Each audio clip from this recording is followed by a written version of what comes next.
That's the government, the better off you are. I want to talk about socialism. I first want to show you what it looked like, in case you don't know.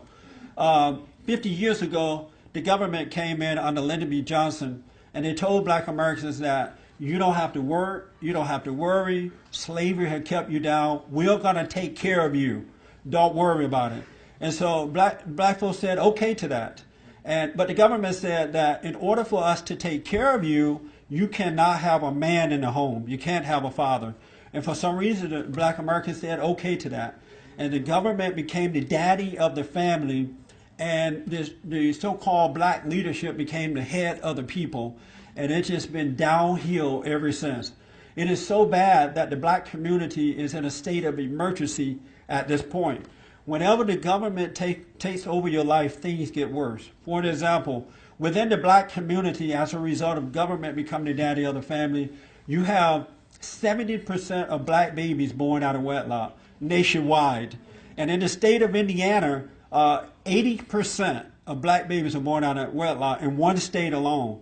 In Virginia and South Carolina, 77% of black babies born out of wedlock. When I was growing up, if a woman got pregnant out of wedlock, it was an embarrassment. She had to have a shotgun wedding.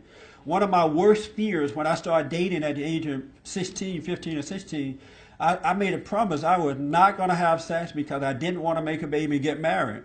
Because your parents, they required that you do that. But nowadays, when black women get pregnant, and not all, but most, they celebrate. They have a baby shower. They invite people over. The man is out making babies by somebody else and their mama. They don't have that same embarrassment that they had prior to the government coming in and taking over. And they realize they were wrong. That you shouldn't do it anyway, but if you happen to slip up, just don't do it anymore. But do not tell your girlfriend, your wife, your mama, your sister, your daddy, no one. Do you know why?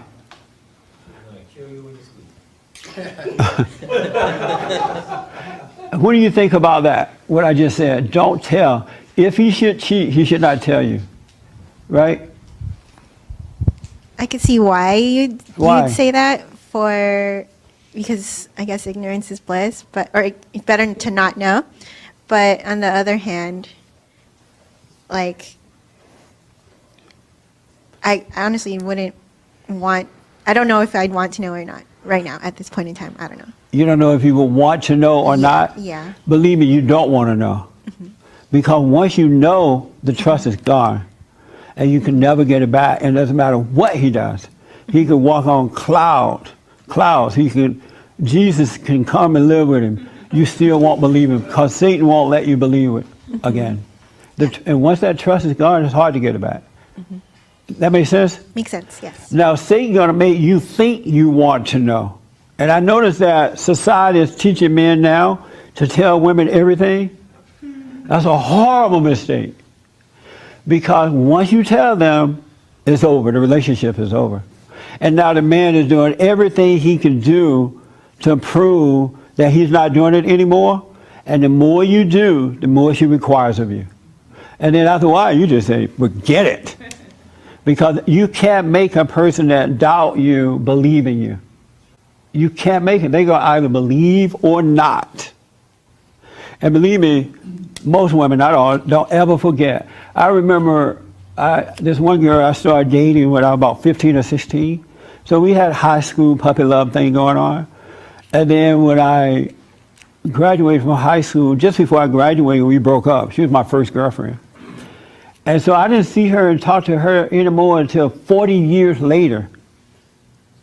And so her sister called me up one day and said, oh, you want to talk to, I can't say her name because she might be watching, but you want to talk to her, whatever? I'm like, yeah, let me talk to her. She's married and everything, but they set it up where I can talk.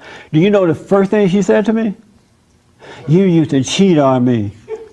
In high school, at 15 and 16. 40 years later. And I'm like, who did I cheat with? I don't remember ever cheating on her, but she does. And so I have to take her word because if she remembered for 40 years, 40 days and 40 nights. And so I don't even know how she found out because when I was a cheater, I never told. One thing I knew not to do in my worst days: don't take pictures, don't write letters, don't tell it. Most blacks today, as I mentioned, most blacks today, unlike the days when I was growing up, are mentally ill. They're mentally retarded. And let me show you how. I just want to be clear. You said most black folks. You said most. Right. Not all, some. Not all. Not some. Right, you said most black folks are mentally ill or retarded. Yes. Okay. May I tell you why? When I was growing up, for the most part, black Americans got married rather than having their children out of wedlock. So you're mentally retarded for having a kid out of wedlock. Today, most black children are born out of wedlock. Is that mentally retarded or not? Russell, out of Hampton, Virginia. You're on the air, Russell. Thanks for calling. Go ahead. Yeah, thank you for taking my call there, Jesse. Yes, sir. Ty. Yeah. That's your guest? Yes. Am I correct that you said that you had children out of wedlock? Yes. Okay. And do you disagree with the things that Jesse said about people that have children out of wedlock? I disagree when he said that they're retarded, yes. Would it shock you to know that Jesse had a child out of wedlock?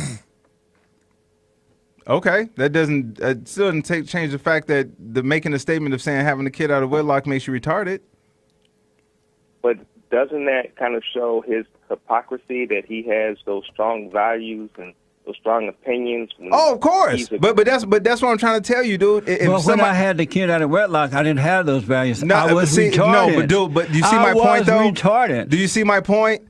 Do you see my point? The hypocrisy, the hypocrisy right there. He just pointed it out just now. I had the anger. I was retarded. I would never do that again. Are your kids retarded? No, my son didn't have a kid out of wedlock. He got married.